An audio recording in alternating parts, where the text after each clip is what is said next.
Hi, and welcome to What Women and Men Need to Know. Today we're not gardening, we're preparing to garden. And that seems to be the most difficult part for any project is getting ready for the project. Preparing.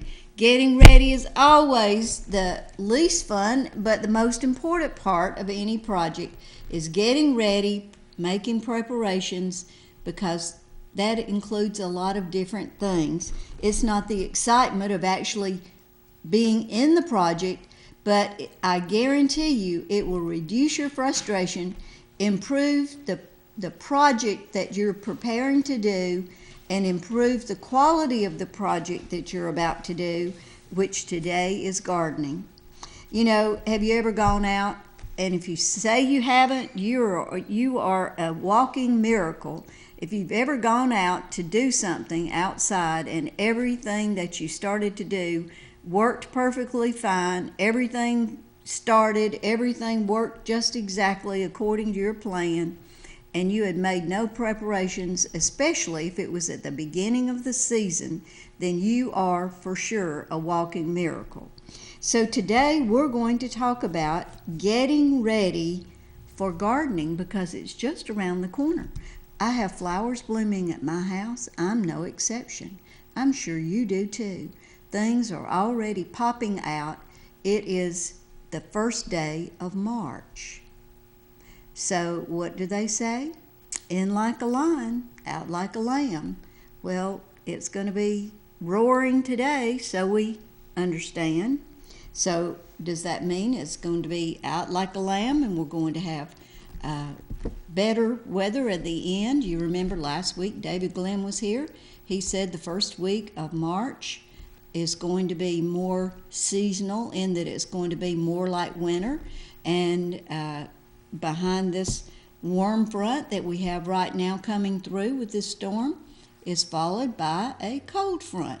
So we just go from warm to cold, warm to cold. So surely he was right about that a week ago. So I want you to be careful today, and today might be a good day for you to do some indoor projects, and certainly this is something that you can do indoors to an extent. But I want to talk about a few things that you need to have in your toolbox if you're going to be doing any gardening. And these are things that you don't have to buy new. If you go to yard sales and flea markets, certainly this is a place where you can look, because if you are buying from someone who has purchased quality tools, these things will last a lifetime. They will just have an infinite period of time that these will last.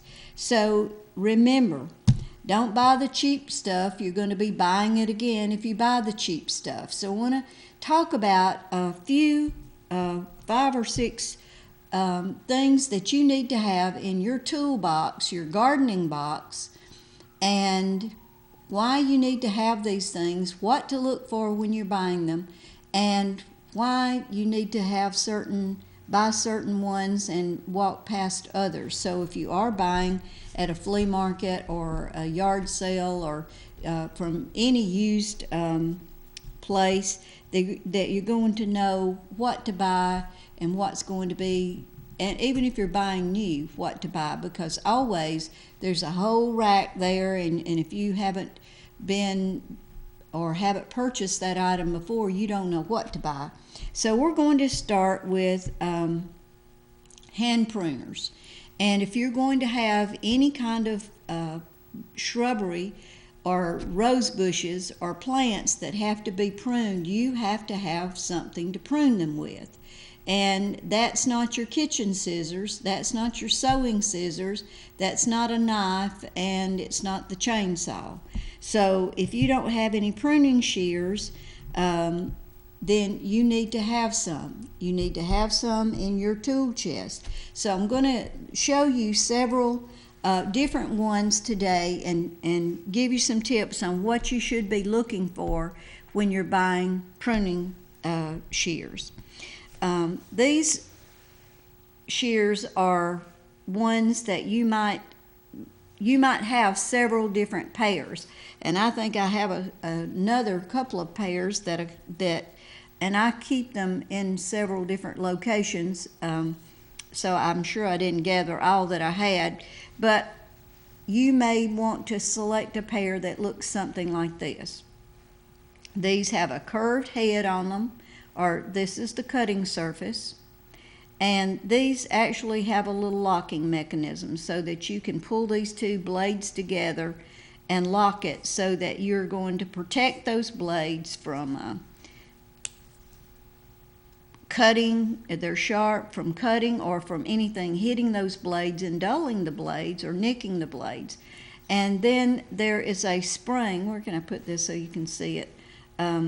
There's a spring right here, which means these are spring loaded, and that means one thing. When you're using these, you are not like scissors. You have your fingers in the holes and you're moving the scissors back and forth if you're cutting paper or fabric. But these are going to move back and forth for you, which means when you are working and you are trimming limbs or branches, these cut up to like 3/4 inch limbs and branches. These move back to the use me again position for you, and you don't have to be using your hand and repositioning your fingers to reposition the blades. These move for you. There we go. Maybe you can see it there. See, it looks like a mouth opening and closing, and this spring is what makes that happen.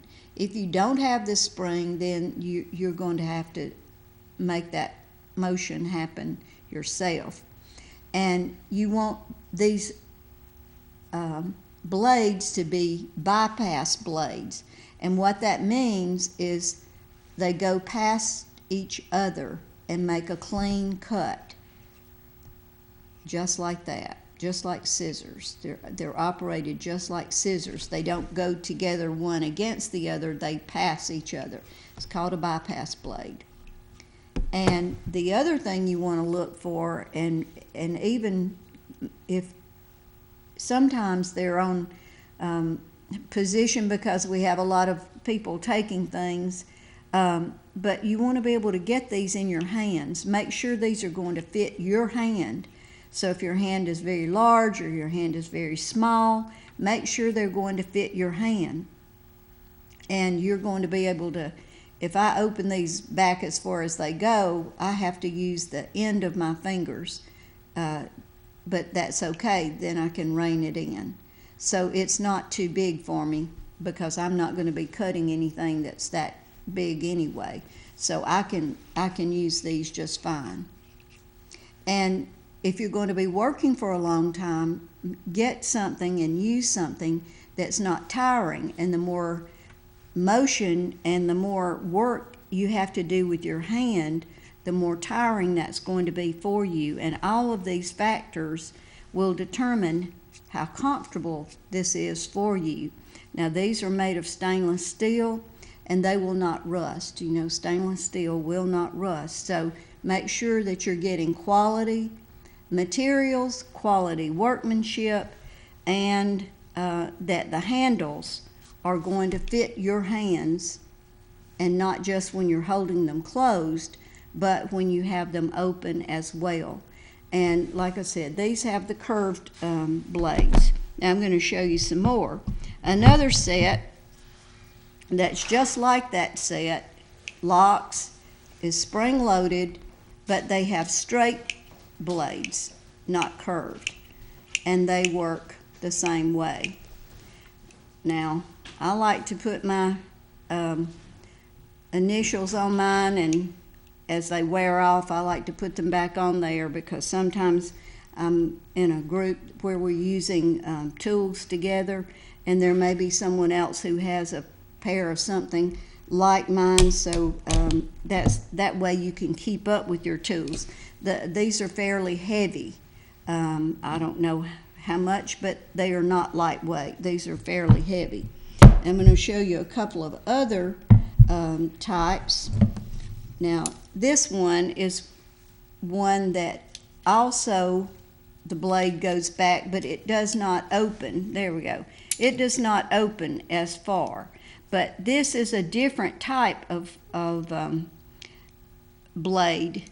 It goes flat on itself. You see what I'm saying? The other was a bypass. This one goes flat on itself. But this is a ratcheted blade. If you are cutting something and it's very, it won't cut it the first time, you keep opening and closing, and this blade will continue to ratchet down until it makes its way all the way through. You see the ratchet is here. So it will ratchet all the way through until it cuts all the way through. It has like a the top blade is like a Teflon blade. It's rust resistant and it doesn't gum up. Now, there was a little piece on here and it came off, and I never got it back on there, that locked onto the inside piece here, and it kept this blade together, but these don't lock anymore. But it is a ratcheting blade, and that comes in handy when you're cutting something that is too heavy for you to be able to press and cut through. You just keep ratcheting and it cuts through. This is another similar one, and this one does have the piece that locks right here, and that keeps the blades together. And this is the ratcheting, again, another ratcheting blade, and you just keep moving. It is spring loaded. It moves back and forth by itself, and you just keep moving back and forth until it cuts through what you want. Then you just move the little red button up and it locks the blades together. These work well for some things too. These are probably as old as I am almost. There's no telling how old these blades are. They do spring back, but not real firmly like the ones with the real strong blade. These are very old. They're probably 40 or 50 years old, and they cut very well. And you see the little stop right here when your finger fits right up next to it, and they feel good in your hands, and they cut really well. And then this one has a little button that you turn up, and it locks the blade together. So make sure that your blade locks. That's important. It protects your blade, and it protects your hands when you're reaching into something to get the clippers out or the pruning shears out. Make sure that you have those protected. So I have 5 different ones here, but try them on your hand to see which ones feel the best for you. But you do need those when you're pruning anything, any kind of shrub. You do need to have those. I'm going to throw in an extra one. You need to have some kind of hand protection. Sometimes you need more protection than others. I was pruning some pieces off of my rose bush the other day, and I had on long sleeves and then another long sleeve over that and gloves, and still got nicked where my sleeve would get pushed up. And when those rose bush thorns get on you, they don't turn loose very easily without pulling some skin. So you do need to have some gloves that are really thicker than these. These do have the rubber on one side, but on the top they're nylon. I love these because they give me great flexibility with my hands. You can see these are pretty dirty. I buy these by the dozens, and you can buy gardening gloves in pretty colors, and I have these also. You can buy these in multiple packs too in a lot of places. So whatever works for you. You can also buy these with a heavier pad of rubber on them for heavier jobs. But I really love these. They wash in the washing machine, and they allow me to really get my hands in, yet they protect your nails. I used to bleach my fingers before I would go to work because I couldn't wear gloves because they got in my way. I couldn't get to do what I needed to do, and I refused to wear gloves. But I finally learned that I could wear gloves and protect my not my nails, but from getting my fingers so dirty that I would just bleach them to try to get the stains out. And these gloves do protect your hands. The other thing they protect you from is from anything where you might stick your hand and hurt yourself, because you don't know where you're sticking your hand. Sometimes there might be insects there, and it does provide that protection for you. So I always wear my gloves. And the other thing, these give you extra gripping power. So if you have trouble gripping, these are great for that. And you might wear these on top of another pair if you don't have the protection you need. But these give you great gripping, and I love to wear them, and they're easy on and easy off. But I have them all over at every door, so I can easily grab a pair and I'm out the door. Make sure that, like I said, the handle contours to your particular grip, and you get a pair. It's not the same pairs made for everybody's hand, so make sure your knuckles don't hit together when you're using these blades, these pruning shears, and take a little time and pick the one that works for you. You'll be glad that you did. The next thing on the list is a spade. Now, there are many different kinds of spades. I just brought a few to show you. There's the stainless steel spade, and some of them are much larger. If I'm going to use a spade much larger than this is stainless steel. It will not rust. It is not new. None of my tools are new, as you can see. They have been used and used, but this is stainless steel.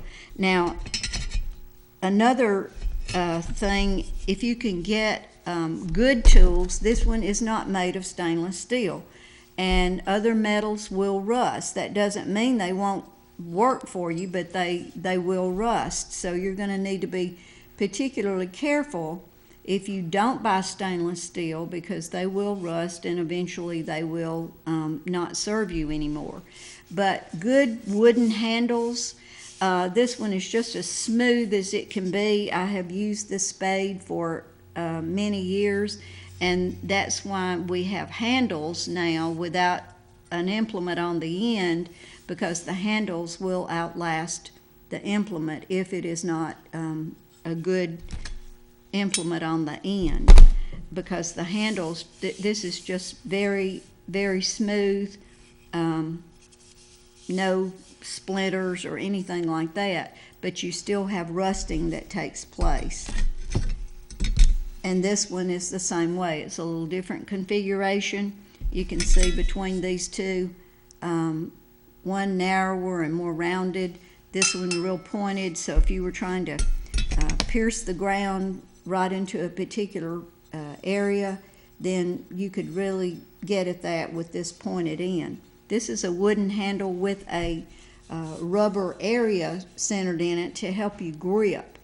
And there are a lot of these that are out there now that have the rubber gripping areas. So whatever kind of tool you have, if you take care of it, it's going to last a lot longer than if you leave it out in the rain to take care of itself, because it will not go back and get in the container, whatever you designated as the place for your tools, whatever that is. It will not put itself in the box to be dry. You have to put it away. So that's one thing you have to be committed to, is taking care of your tools, not leaving them in the garden, not sticking them up in the ground where you finish using them, because they will rust and you will end up not having any tools. But if you take care of them, buy good tools in the beginning, take care of them, you will have tools to hand down to people many years from now. But the wooden handle is very comfortable to work with. The sharp end will cut roots more so than some others, and probably you can't see on this one, but there's a beveled edge on this one which makes it good for cutting, and on this edge there's a serrated edge that makes it very good for almost like sawing. So they have a lot of opportunities for working with, other than just for shoveling some dirt up and some soil up. So if you have these tools, then learn to use them for a lot of things, because they can be a big help to you. Now, but put them away when you're finished, and designate. I have one more I missed showing you, and it's just a little bit different, and especially if you it really is two tools in one. This one has markings on it, tells you how deep you're going down. So if you don't know how far 2 inches is in the ground, or if it says plant this bulb 3 inches in the ground, and you're thinking, well, I don't know, is that about how far I should plant it or not? Then you can just, dig down that far, and that's 3 inches. So it's kind of the spade and the depth finder all in one, and that's kind of handy to have if you're planting, especially bulbs.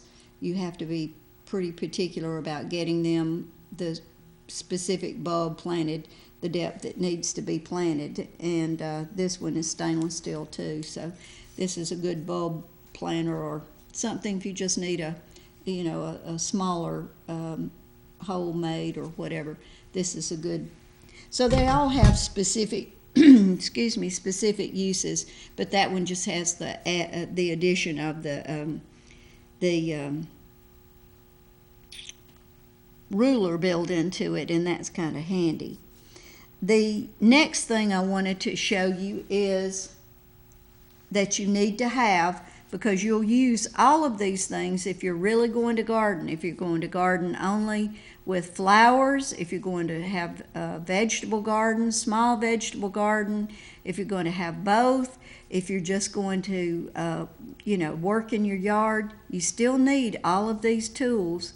And it's a small group of tools that you need, but I want to show you the next one, and this is a leaf rake. Now you can see how big it is, and that's what you're looking for. You don't want a narrow leaf rake. You want to get up as many leaves as you possibly can. This one has a metal handle. It has a rubber from here up so that you can grip it and hold on to it comfortably. And then at the here it has a wet position. So if you're raking wet leaves, it allows you to change the position of the tines on the blade with this yellow thing comes up. So it makes more of the rake area going into the leaves than if they're dry. You're just really getting into the edge of them, because the dry leaves are easier to rake than the wet leaves. And that's what you're after, is something that's going to get up as many, the most leaves that you possibly can at a time. And that's what you have in this plastic rake that is very large, so you can cover a lot of ground with this rake, and it's kind of has a boat effect, so you can get the leaves underneath it and you won't lose them from the side. You're really pulling a lot of leaves at one time, and that's what you want to do with this leaf rake. I did chase an armadillo with the handle of this rake too. It's got a pretty long handle, so you can multitask with the rake as well. But having a good rake is something that you want to have on hand. There was a time when we only had the metal rake, you know, just the little metal rake, and that was it. And it covered about this much. So now we have this big mega rake. It covers a lot of territory, and that's what we want to have. So if you don't have one, put that on your list. I know you're not going to need it till fall, but hey, it's spring, it'll be summer, and then it'll be fall. So go ahead, put that on your list for something that you're going to need. Get the largest head that you possibly can, and you'll get that many more leaves. I have time just to show you one more tool that I particularly like. I have a lot of border grass, and that has to be cut. A lot of people mow it with their lawnmower, but I'm not able to do that with mine, so I found clippers that you can actually clip your grass liriope with, and it works really well. They're very sharp, and here's my lever right here. They're like scissors, but they cut this way. They're very sharp, and it does a pretty good job. They're called grass shears. So if you have a lot of area of border grass you need to trim, or anything else of a grass nature, these are grass shears. And you can edge your fences or your beds or your sidewalks or whatever with these grass shears. And once again, whatever you buy, you need to take care of it. If you leave these outside, then you know they're not going to be in good condition when you get ready to use them again. And nothing is cheap, I can tell you. Nothing is cheap. These have a limited warranty. I'm not sure what limited warranty means, but let's see what the limited warranty.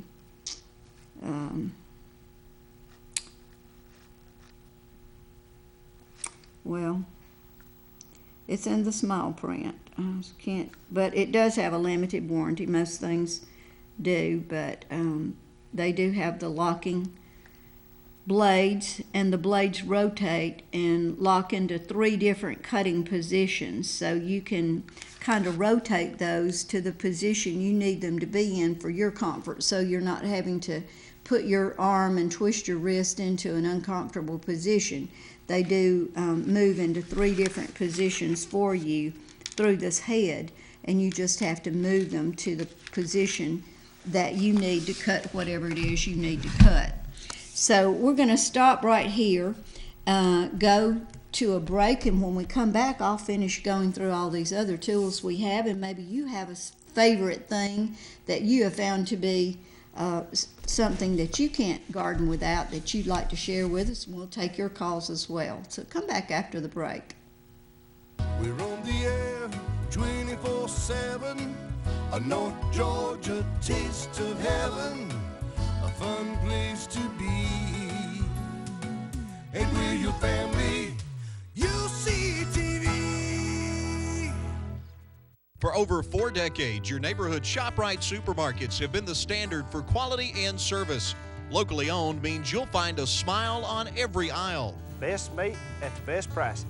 Farm fresh produce. Weekly specials on a variety of products. Get the ShopRite seal of approval. You can't shop wrong at ShopRite. this week they have boneless chuck roast for $3.49 a pound, assorted pork chops $1.39 a pound, and whole fresh chickens for $1.19. Now, I haven't heard of this price in many a long time. Fresh cabbage 29 cents a pound, and bananas 39 cents a pound. Wow, that is unheard of. They also have celery for 99 cents and a pound of lemons for $1.99. Now, they also have country-style pork ribs for $1.49, and they have a lot of other produce, including a 3-pound bag of sweet Peru onions for $1.99 and red ripe tomatoes for 89 cents a pound. Many other values you'll find this week are at your local ShopRite store, including McKenzie creamed corn, 4 for $5. Stock up. That's where they take your groceries to the car for you. ShopRite. The best time to plant a tree was 20 years ago. The next best time is right now. The same rules apply to financial success. Saving money is the first step towards financial independence. And at the Bank of Lafayette, we have an investment account for every situation. How much you save is not nearly as important as establishing a regular pattern of saving and placing of your money aside in a safe and secure place. Whimsical thinking and immediate gratification can rob you of a financially secure future and a safe and comfortable retirement. At the Bank of Lafayette, we can help you choose an investment account that will help you reach your immediate, short-term, and long-term goals. The one rule that always applies across every economic timeline and condition: the sooner you begin saving, the faster your money will grow. Bank with confidence at the Bank of Lafayette, your hometown bank for more than 110 years. Equal housing lender, member FDIC.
At the Rosewood Assisted Living and Memory Care, we have everything your senior could want in a safe, comfortable residence. Several levels of services include short-term housing for weekends or longer, assisted living where the staff provides a watchful eye while preserving your loved one's privacy and dignity, or independent living where residents are able to take care of themselves yet have access to all amenities and a sense of security. And the Rosewood on Battlefield Parkway specializes in memory care for patients of Alzheimer's or dementia. Call today for a tour of our campus.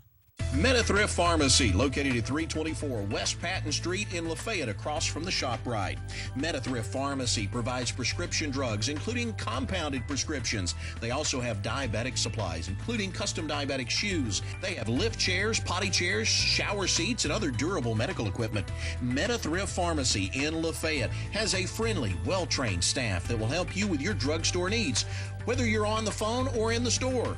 You may also leave your refill request on their automated phone system, available 24 hours a day. Make them your choice for your pharmacy needs. MetaThrift Pharmacy, 706-638-3114. We're on the air 24/7. A North Georgia taste of heaven, a fun place to be. And we're your family, UCTV. Next thing on the list is a shovel. Now, most people think a shovel is a handle with something on the bottom that you can dig in the ground with. But a garden shovel is different. I don't know if I can stick this up in there without punching. A garden shovel has a pointed end like this. It comes down, it's rounded at the bottom, and it has these little things right here. I wonder if anybody knows what those things are for. If you know, call me. I'm going to hold up on that, see if somebody will call, if somebody knows what that's for. But most of the old shovels, there are very few that are made. You can still get them, have wooden handles. This one has one of the new vinyl type handles, but I still like the old wooden handles myself. I really do. My personal favorite for a shovel, oh, I bet we have a knowledgeable person calling on 7712. Go ahead. Yes. Yes, ma'am. Can you turn your TV down? Yes, Helen, that is to put your foot on and push it down in the ground. That is right. Those are little foot pads, places to put your foot so that you can use your foot to push the shovel into the ground. That is so true. And I bet, obviously, you were the only one who knew that. You were the only one who called in. Well, I'm sure I'm not the only one that knew it, but I was just the only one watching right at the time. That's right. Well, I appreciate you calling. All right, have a Thank good day. you. You too. That's right. You know, we look at something, we don't think about the common sense value of the design of something, and this is my favorite. It does have a wooden handle and it has the gripper top, but this is called a drain shovel, and the reason I like this, it's like a spade on a long handle, and that's why I like this shovel so much. So many times when someone, let's see if I can, there you go. When you might be using a spade in the ground, I can use this one with my foot and get the hole dug 10 times faster than I can with my hand, because I have the leverage of the handle and my foot more so than digging with my hand. So this is my go-to implement. I love this shovel. I have two of them, and this is my go-to shovel. I love it. It has the point so you can get into the ground, and it has a flat side so you can smooth over, and I really do, I really do love this shovel. That's my go-to shovel.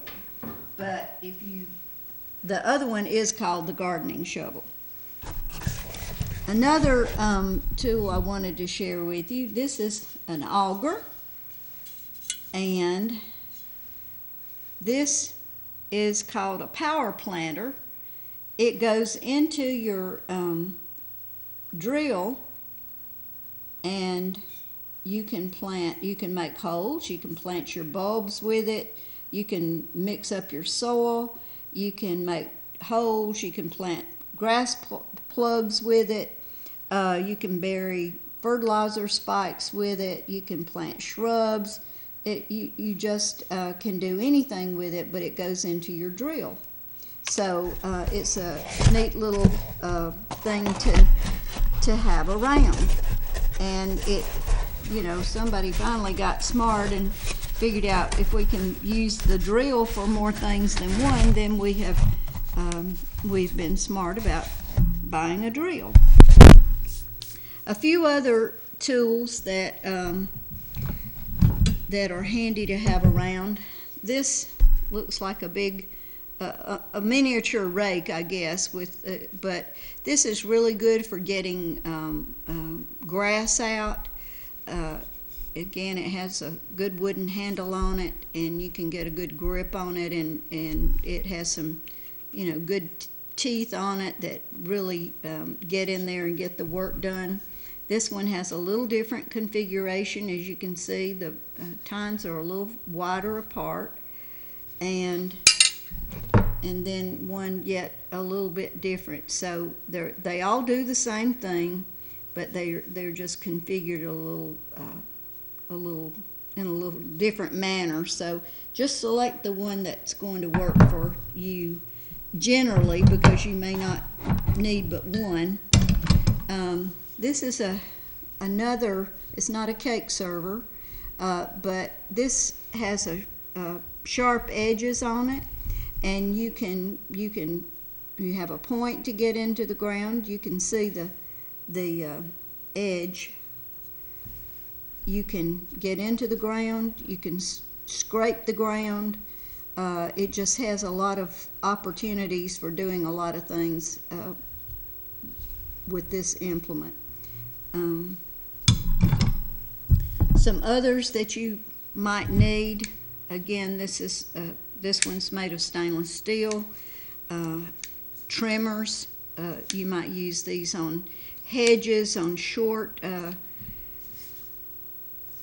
things that you want to trim and cut. These have good comfort grip handles. These are old as Methu's. Keep using them though. They still work. They have the good handles, wooden handles.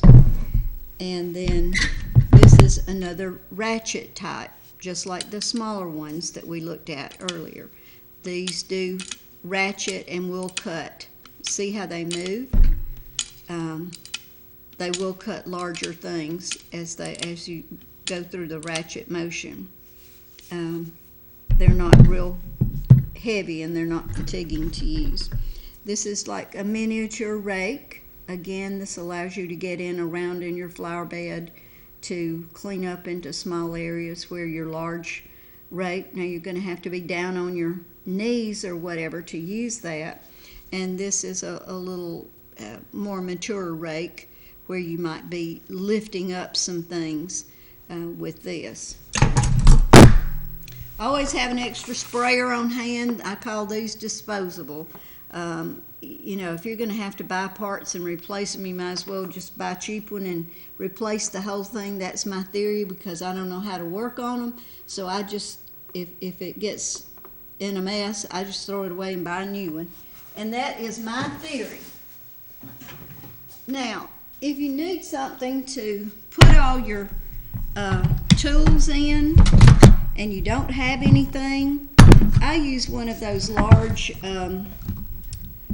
plastic boxes that have the lid that opens up and will stay up near my garden, because if you're having to walk 50 miles to the garage or to your outbuilding or whatever to get your tools, you're never going to do any work. You need to get something to hold your tools near where you're going to be working, at least some tools. And if not, you're never going to be working. So this little wagon will allow you to sit on the top and garden so that you're not killing yourself. It comes with a knee pad, so you are saving your knees if you're kneeling. A place that you can put a couple of cool drinks if you're hot and thirsty. And then you can store all of these hand tools that I have just shown you inside. And then there is a place on the front where you can attach the pullers, so you can actually pull this along instead of having to lean over and push it. So it does have a lot of advantages. It's called the garden scooter. So you might want to put that, it has a strap that goes here that's inside, and you might want to get something to help you along in your gardening, because sometimes when you get down it's hard to get up, and if you can sit for some of your gardening activities. And it also comes with a little bucket, I guess you would call it, so you can put things that you might be needing, and even some of the small hand implements would fit in that and allow you to have those right next to where you're working. So it has a lot of possible uses, so that might inspire you to get going. Just a couple of other things that I wanted to share. I find uses for a lot of things, and this is one.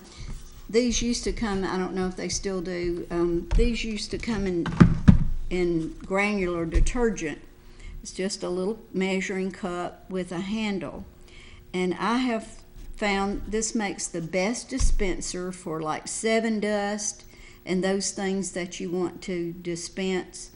If you put your 7 dust in this and pull like a knee-high hose over this to the end, it makes the most wonderful free dispenser, because all you get, it really, the pantyhose strains that, and all you get is the dust. And as hard as you shake it, or as lightly as you shake it, you're able to control the amount that comes out. And then to fill it, you just pull back the hose and put more 7 dust in it. So it's a great dispenser. And when your piece of pantyhose wears out, you just throw it away and get another one.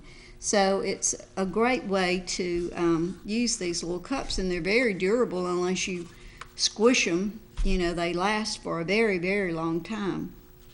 So I like reusing things. I have found lots of uses for things. Another one is coffee cans. Small and large coffee cans, because they keep things dry. If you keep your seeds in here, your seed packets, anything like that you want to keep, you can keep in a coffee can. They are still metal, and they have plastic snap-on lids, and that's a very good place to keep your things you need to. Now, those need to be kept inside somewhere dry also, but it is a very good place to keep all those things together. Other metal tins that you might have, it's a good place to keep your seeds together, your seed packets together, so one's not here and one's not there, or you had a pack and you lost it and you have to go back and make another purchase because you can't find it. It's a good place to just keep all those things together, and it's a good dry environment, and usually the insects can't get after them there either. 2 more things that I do the same thing, but these are also bulb planters. They are marked on the sides with the number of inches that you're digging down, and this one's just kind of fluted on the edge a little bit more so it gets into the soil a little more easily, and you can plant your bulbs a little bit easier, or anything else that you need to plant and make an individual hole for that's up to 4 inches, and it just makes the hole for you. So it makes gardening a little bit easier, a little less frustrating, and you know, it can be frustrating because David Glenn said he thought we were going to have some more rain this year, so that's good that we hopefully won't have to go through the drought that we did last year. But, you know, still, when you garden, sometimes things don't turn out like you planned. Sometimes plants die. Sometimes they're expensive plants that die. But there are some truths that we know, and that is that all plants need sunlight and water in varying amounts. If we give them too much, that may be harmful, and if we give them too little, that surely will be harmful. We need to start with good soil, even potting soil. If the potting soil is old, you need to get some fresh potting soil. 90% of the possibility that your project's going to turn out well depends on the soil, and starting with a good soil. Good loose soil drains well and contains plenty of organic matter. So make sure that you're starting with a basic good soil if you possibly can, and spend some time there rather than just being excited about putting something in the ground. Spend some time trying to get your soil ready so that you're going to get it ready so that when you stick your spade or your shovel or whatever into the soil, you find earthworms. If you find earthworms, you know you're doing something well. That's a gardener's best friend. So look and work toward trying to have earthworms in your garden, because if you do, you know that you're doing well and your garden's going to produce something. I'm talking about your garden, whether it's your flower garden, your vegetable garden, or whatever. You want to have earthworms. Again, even if you're gardening in pots, you want to make sure that you have good name brand potting soil. If you get some soil from some place where someone's brought something in, you really don't know what's in it. Just stick to the name brand potting soil. You know that they have a reputation for having good products, and stick to that. Look and aim for just a small amount of success to start with, then increase. So if you just have one big pot, you know you can put a lot of plants in that, whether it's herbs or flowers or whatever. And if you just have to water one plant, you're more likely to take good care of that one plant than if you have 15 different little plants around and you're not sure if that requires a lot or a little or whatever. So you're going to have less upkeep in terms of your time if you just stick to that one plant, one pot that you have a lot of flowers and you can enjoy. Like I said, remember that plants are just like people. Some of them just die. They always have, and they always will. Gardening is good. It's good for you both physically and mentally and emotionally. Sunlight that you get from the vitamin D from the sun is good. It's good exercise. You can put your worries away when you work in the soil and just concentrate on what you're doing, what you're trying to achieve in the soil. It really is a peaceful place in the garden, if you make it a peaceful place. Now, if you bring lots of noise with you, it's not going to be so peaceful. But it allows you to see the results of your work, whatever that is. So start small. Many people think if you're going to have a vegetable garden, you have to have at least 2 acres. That's not true. You could just have a small spot. You could just have container gardens. One for tomatoes, one for squash, one for peppers. Name those. Claim that they're going to be wonderful pots of tomatoes and treat them. Pay attention to them. Make sure that they're fed, they're watered, that you pay attention that the hornworms don't get on your tomatoes. Make sure you give it the attention that it needs so that when it's time for them to produce the tomatoes, then they're there. So aim for a small success, start small, and then next year you can increase. So that's what I encourage you today, but today I want you to get started. Make a list of the things you need. You may not have the tools you need to garden, even in a small way. And if you don't, then go out and look. Go to yard sales, go to flea markets, look around, see where you can find those good quality implements, because, you know, they're not high dollar items usually, but look for wooden handles, look for stainless steel, look for those that are good quality, those characteristics that I have given you, and start your collection. You may not be able to get all of them at one time, but start collecting now so that you will have all of them. When you start watering, remember we have to follow the restrictions that were given. So you may want to think about collecting rainwater for later watering. That's something that you can do. Remember that mulching saves moisture. It keeps the moisture in the plant, so mulching is always a good thing to do. So look at plants that are more drought tolerant. Look at plants that are not needy and requiring a lot of water. That's what we're going to have to look to if we have plants. So think about gardening in a different way. Put together your plant and get out there and get with it. And let me know how much you love gardening, because it really is a way to free your mind and really harvest your work and enjoy what you're doing. So one thing that I failed to mention before we went to the break is a good garden hose. You need to have a garden hose, and I'll say this quickly, at least 75 feet long, or you're going to wear yourself out.